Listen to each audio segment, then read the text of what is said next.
Hello. Passionate about sustainability, energy, and climate? You're in the right place. Welcome to Energetic. I'm Maureen Cornelis, and together we will engage with people who dedicate their lives to climate justice and making a just energy transition happen. They may be activists, scientists, policymakers, or other enthusiasts, just like you.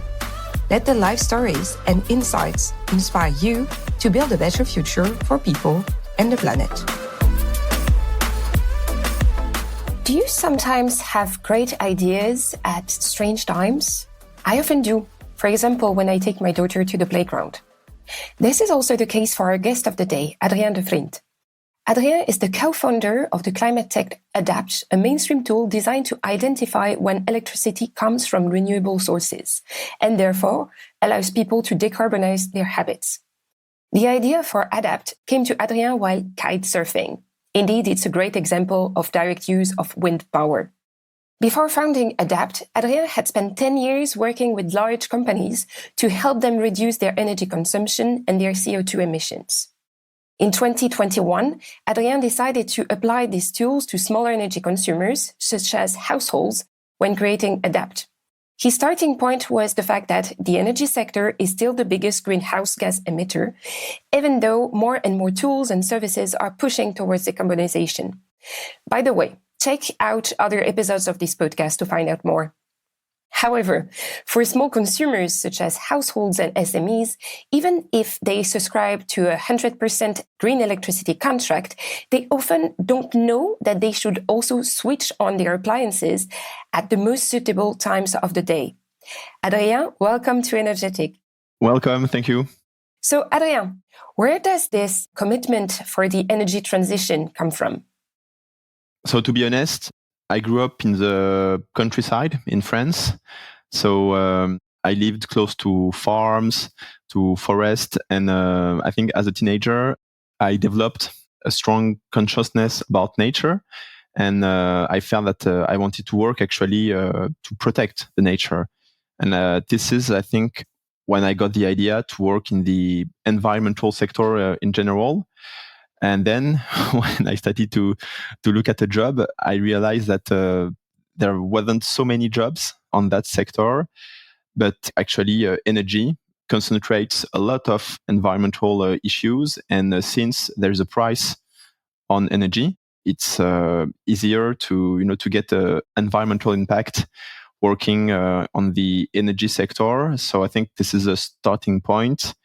And then when I started to work in the energy sector, I realized the magnitude of the current climate chaos.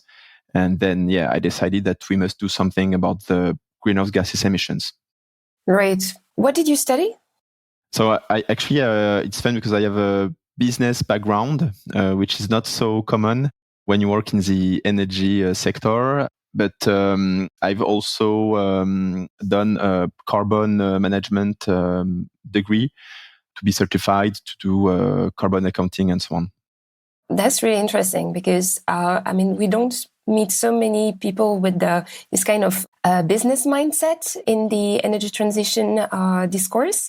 So I think that it's really like something you can build on to also spark a conversation. And really in this podcast, it's about having conversation with people who just make their way out and stand out also for the values they have. And it's really good that, you're able to bring things to a different perspective, a different level.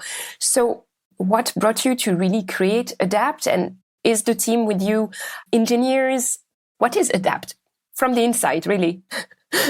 Yeah, so I think for the introduction, you told when I had the idea of Adapt. So after working for more than 10 years in the energy sector, I realized that my neighbors, my family, they were lacking tools to reduce their energy consumption, to reduce their environmental impact.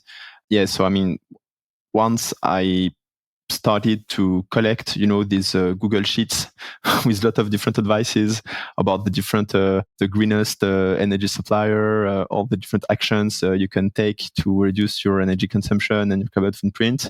I figure out that we should do something for the smaller energy consumers like you and me and your listeners.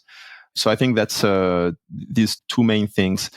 First of all, being an insider from the energy sector and knowing all the challenges we are facing, and secondly, also wanting to help your friends, your family. So yeah, this is how I got the idea to create Adapt. So the first prototype went live on March 2020, just 2 days after the lockdown in France. So everyone was at home. So I got a lot of audience. And then I realized, okay, maybe just the crazy idea I had about the low carbon hours forecast got real. And then to answer your second question about what is Adapt. So as you said, green electricity, 100% green electricity does not exist. This is a total greenwashing, total bullshit from energy suppliers, that don't want to change the way they do the business as they were doing like decades ago. The pollution of electricity depends on the weather, like temperature, wind, sun, rain, and so on and so on. And actually at Adapt, we visualize when the electric mix will be cleaner. So I think your audience have some basics about the electric system, but yeah, we don't have always the same electricity. And to make it simple, sometimes the electricity is cleaner than other hours. So to simplify that to as many people as possible, we have a forecast for the low carbon hours. So for instance, you, Marine, I think you live in Italy. You want to launch your laundry. You're very concerned about climate chaos. You know that actually the pollution of electricity in Italy can vary significantly from 1 hour to another. So you just go to the App Store on Android or Apple. You download our app. So Adapt is an intuitive app. And then you can check the calendar in Italy, where you live. You can check the calendar of the next hours, the next days, and then you can plan your laundry accordingly. And Marine will do that with her laundry. Jean-Michel will do that with his Tesla in Belgium. Jürgen will do the same with his dishwasher in Berlin, and so on and so on. And so with millions of households taking the power back to have a smarter and cleaner power consumption, we can accelerate the shutdown of the most polluting fossil power plants in Europe. So I think your audience know about the fossil backup power plants. So actually, when the electricity is dirty, it's because we rely on these dirty fossil power plants that we should have shut down. So with our millions of users, we will accelerate the shutdown of these most polluting fossil fuel power plants. That's really interesting because it seems very complementary to other tools such as having some solar panels installed on your roof because they will produce electricity at certain times of the day. Not at night, of course. So when you start having this kind of solar panels, you need to make sure your appliances run at the time of generation. We had a discussion with Monique Wayens, the Director General of BEUC, the European Consumer Organization, really about this topic. And we had also a conversation with somebody from Enel who talked about providing solar panels to vulnerable consumers to help them really produce a part of their electricity. So it's really part of the conversation. But it's also a question of flexibility. In this podcast, we have already talked about flexibility, about how important it is to have consumers react to the electricity when it's produced, when it comes from, etc. But it's often automatized. But what I see in this solution is really the fact that you can have like proactive and really no-tech approach towards greening your house and decarbonizing your electricity usage. And it's very, very complementary. Anybody could do that. But would it be possible let's think out of the box. Or is it an option that is offered to just get a notification, like launch your washing machine, or now it's a great time to do batch cooking or something like that? Is it something that the app offers? Yeah, obviously. So I think you really must download the app in Italy and you will receive the notifications because it's already live. Yeah, so just to tell you a bit more about the product. So the first step is to get the calendar of the low carbon hours in your area. That's free. Everyone can use it. There is an API. Soon there will be a Twitter bot tweeting about that. So that's the first thing. And then why you must create actually a user account with Adapt. It's because when you fill in the different fields, actually you will fill in your energy profile. So for instance, Marine, say, okay, I live in a house or in a flat. I use electric heating or natural gas heating. I have an electric car. I have a dishwasher, and so on and so on and so on. And so based on your energy profile and how flexible you could be. For instance, you can also have like an off-peak tariff. You can have like a solar PV, as you mentioned. We will push you personalized notifications. So we will tell you, for instance, yeah, you can launch your laundry in 3 hours if we know that you must do one laundry per day for your family. Jean-Michel in Belgium, we know that he only needs to charge his Tesla once a week. So we can tell him in advance, we will charge your Tesla in 3 days because it will be better, because there will be a strong offshore wind output in North Sea in Belgium, and so on and so on. So yeah, there already are a notification, they are personalized, and we want to go much more on that. And then regarding what you said about the low-tech approach, there are dozens, maybe 100 million laundries in Europe. That's gigawatt scale. Okay. So actually, I'm very excited about making a product that could be used by millions of households in Europe, and they can simply, postpone a laundry, a dishwasher, a dryer, something like that, because when you do the math, actually, it's significant. And when you look at everything we have been trying doing in residential flexibility for decades, I think it's far from being insignificant. Yeah, so I think it's good to have like low tech product because you're sure that people get to know you and so on. But then we are also thinking about connecting to some appliances. So I think we are opportunistic and technology agnostic. So I don't want to connect everything. I mean, my oven, it doesn't need to be connected because I think I will be, in charge of cooking and planning, the cake I'm going to make for my son in 2 days and so on. But for other appliances like the EV, the heat pump, for sure you have a decent amount of kilowatt hour and kilowatt, so both in power and energy terms, that you can postpone, shift. So yeah, I think that would be very interesting to try to connect these kind of appliances. Yeah, I think it's fascinating because I've been having this conversation about smart appliances for the past, I think, 12 years.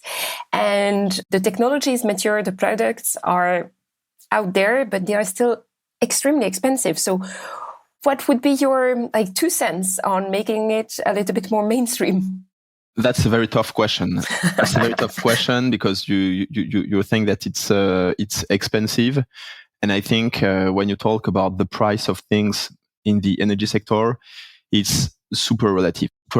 So, for instance, we are seriously considering pushing a smart plug powered by Adapt, and I think the order of magnitude of the price plus the services would be somewhere between 100 and 200 euros per year per household. So I don't know if that's expensive or not. When you see the recession and so on, you could argue that that's too much money. But on the other hand, let's look closely at the energy bills of European energy consumers. In France, you have 85% of people losing money with their off-peak tariff And we are talking about dozens of millions of people.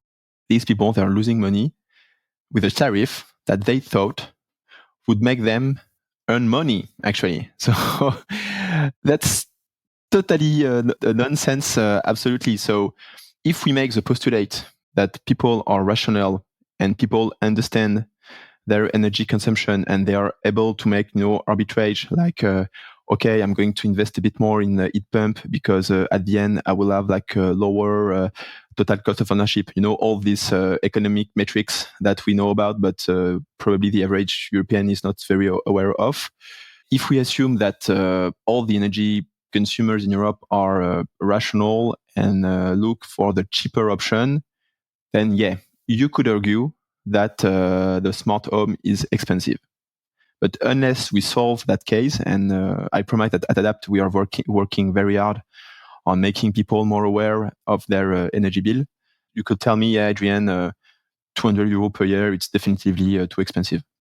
Yeah, I guess it also depends on the household and their energy consumption. It's a lot of calculation, and it's also the upfront cost that can be very frightening. And I mean, as you know, I work a lot on energy poverty, and very often people facing energy poverty, or any kind of hardship, they actually have to make like trade-offs, and spending 200 euros to buy an appliance can seem extremely high, although it could be something that could save money. But that's kind of the poverty premium. I think we should have a podcast about really this topic.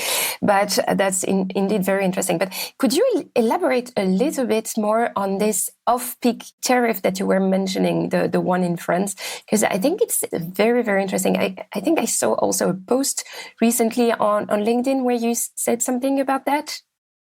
Yeah, so the main off-peak tariff in France is called heure pleine heure creuse, which is the equivalent of most of the off-peak tariff you have in Europe and also in the US. So basically, you take every hour of the day, and you say, okay, so it's based on your location, but let's say Adrien in Paris. So you have like 8 off-peak hours. So it's mostly during the night. So let's say from 11 p.m. to 7 a.m. every day of the year, Adrien will get cheaper electricity. But on the other hand, the electricity will be a bit more expensive the other hours of the day. So that's the principle of heure pleine heure creuse. And the idea is that that kind of contract would help flexible consumers, will help them to shift, for instance, their laundry, their heating, their hot water with a thermal tank, will help them, postpone as much electricity as they can during these off-peak hours. So this is the theory. So these contracts have been existing for decades now. Heure creuse started in France in the 60s. And it's promoted by energy companies and also by the government, let's be honest. It's promoted as a cheaper alternative, and sometimes also as a low carbon alternative, because if there is a less consumption during the night, you should use less fossil fuel power plants, so it should be cleaner. At Adapt, obviously we talk about money. We have no problem telling people the cheaper option for them, but we also look closely at the carbon. And actually, this summer we got a lot of questions about the carbon impact of electricity during the night in France. A lot of people were telling me, Adrien, it's very strange actually on Adapt to say that the low carbon hour is around noon, but I have a heure creuse contract. Shouldn't I launch my laundry at night to save some carbon? And so I did the math, and so I posted this analysis, and it had a strong impact in the energy sector in France, as a lot of executives from Enedis and so on were commenting on that. Actually, it's counterintuitive, but on average, at least during the summer, with the very low nuclear capacity we have in France, electricity was cleaner during the non-off-peak hours. So that means during noon and 2 p.m. Actually, this is when you have the peak of the solar PV output in France. And so actually having enough peak contract like that, it's bad for the climate. It's a bad idea. Okay, so if you're okay, that's very strange. So I should tell people to stop using Heure Creuse and to use Adapt. But I wonder, but if people are making money out of the Heure Creuse, there is no rationale for them to leave the off-peak contract, to go to the flat contract and to use Adapt. And then I looked at study from Consumer Association in France, association or organization, I don't remember exactly. It's 60 millions de consommateurs. And actually, they made the study I told you about. 85% of French people are losing electricity with their off-peak contract. Yeah, they are losing money. Exactly, Yeah. losing money. So at the end, we have an energy system that has not evolved since the 60s. 60 years ago, they still use the same kind of contract. And, the electricity mix has changed. The habits of the people have changed. Yeah, and I guess this kind of approach made sense where when electricity was produced, like it was always produced at the same level in the sense that the nuclear power plants were always producing the same amount of electricity. So during the day, you could imagine that industries were using a lot of electricity.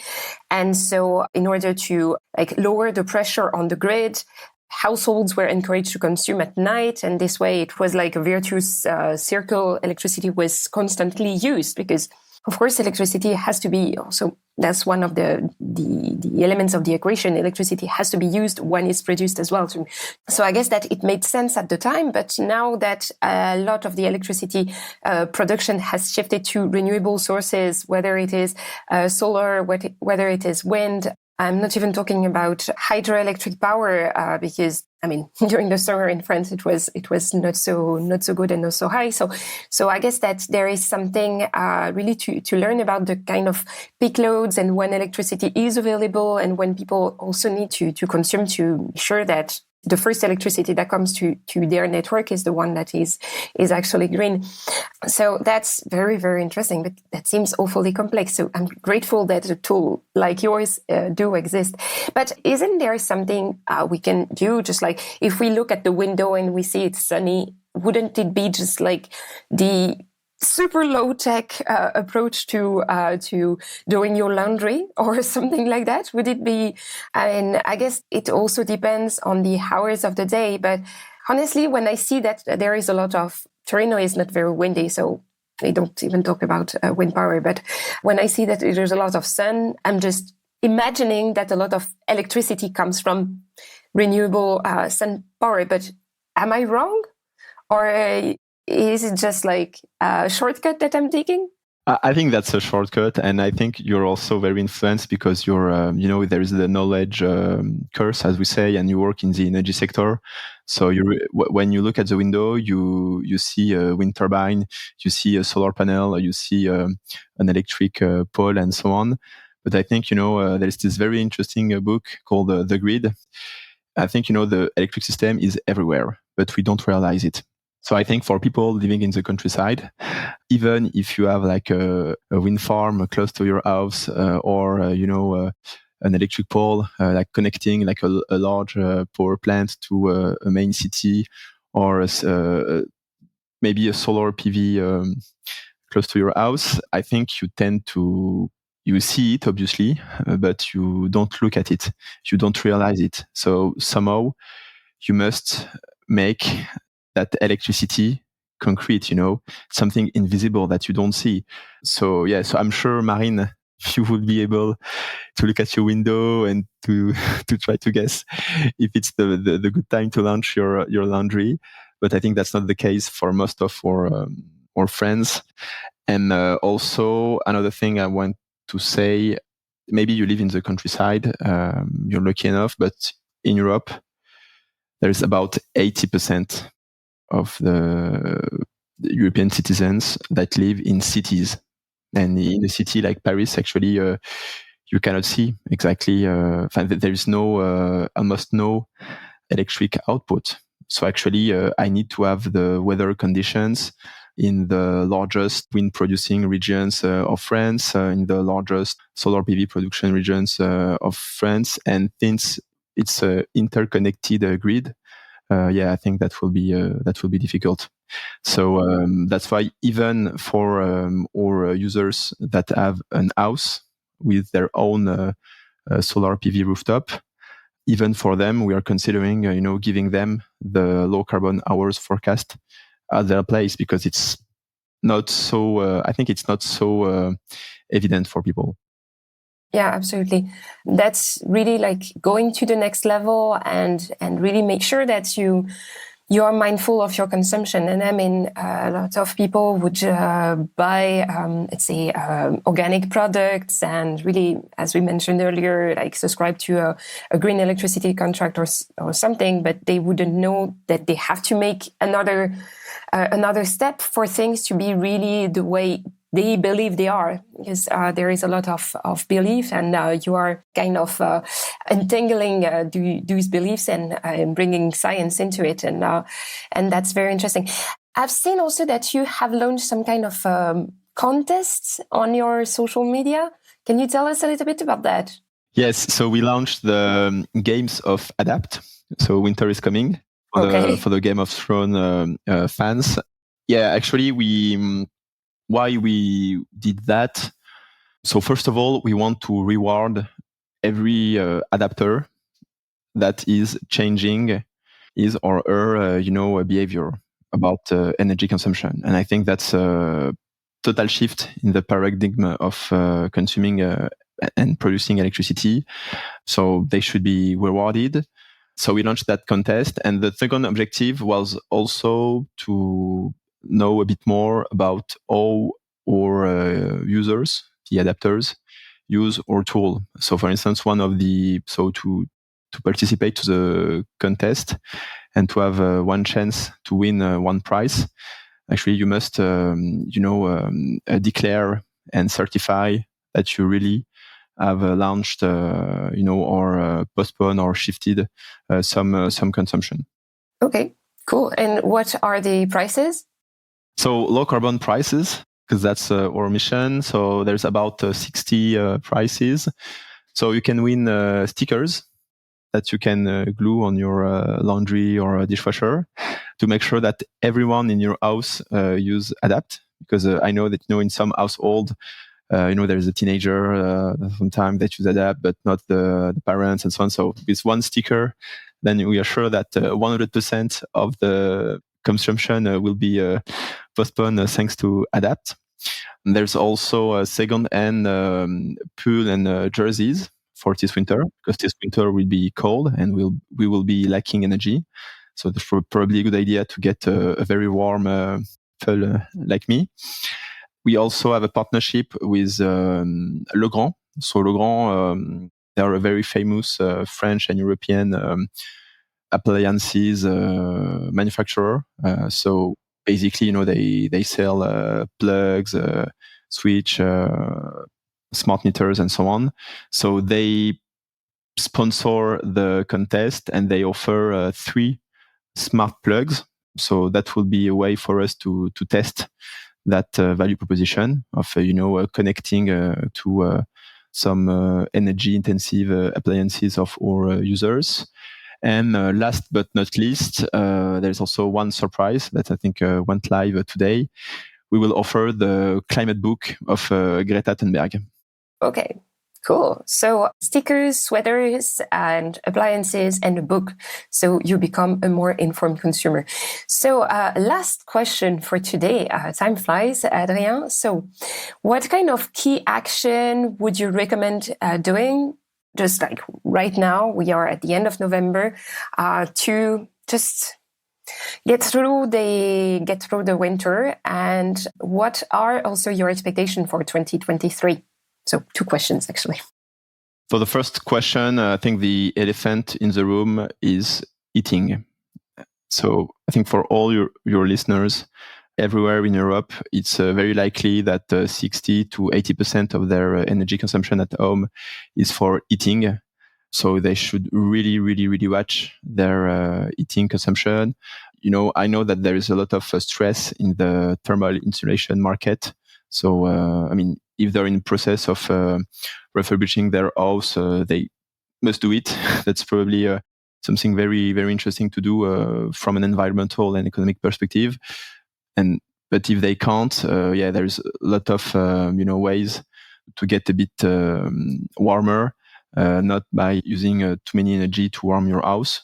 And if they want, they can check our blog or videos, because we have been publishing a lot of content about that to help them reduce their heat energy consumption. And then regarding your second questions, for 2023, I really hope we will have 1 million users in Europe to have a concrete impact on the reduction of greenhouse gases emissions. The order of magnitude of our impact is that we think that if we help 1 million households in Europe to reduce their energy consumption and to postpone some electric consumption, and maybe also to incentivize, because we also will be an electrification enabler to switch to a heat pump and to EV. The order of magnitude of the impact we want to have would be 1 million tons of CO2 equivalent per year, which would make us climate unicorn, Wow, that's great. And there are other initiatives like yours, but I guess this is one of the few really mainstream tools that people can use, and they can start using it really today. So I will make sure that in the show notes, I will put the link to the Adapt website and to maybe the platform where you can download the app. And I usually ask my guests, where can we find you? Or is it easy to ask you a follow-up question?